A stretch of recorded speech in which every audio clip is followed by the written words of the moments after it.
You also have to realize, and hunters need to weigh this as well when they're having these conversations, is sometimes we're talking about very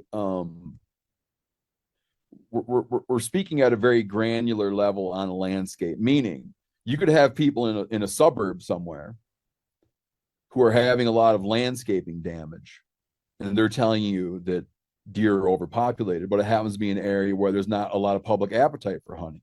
Or, and I see this happen all the time. You'll have a farmer who is upset about the amount of deer on his farm doing crop damage. Then you might say, well, how many guys are you letting come in to hunt? Like, how open is your place to hunting? Well, my nephew hunts it, but he's got a certain buck he's trying to kill. And so he doesn't want to let anybody else on the place. Um, I see this all the time, man. And there is a time tested,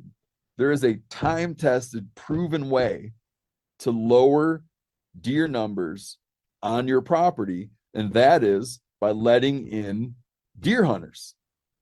And you can vet what kind of deer hunters you have. If you have a farm and you say to a guy, listen, buddy, you can definitely hunt my place. Uh, I'd like you to do X, Y, and Z. Like, there's a couple of chores I'd like you to take care of for me when you get a minute. And I want you to kill a couple does. Right? Kill a couple does, then we'll talk about bucks.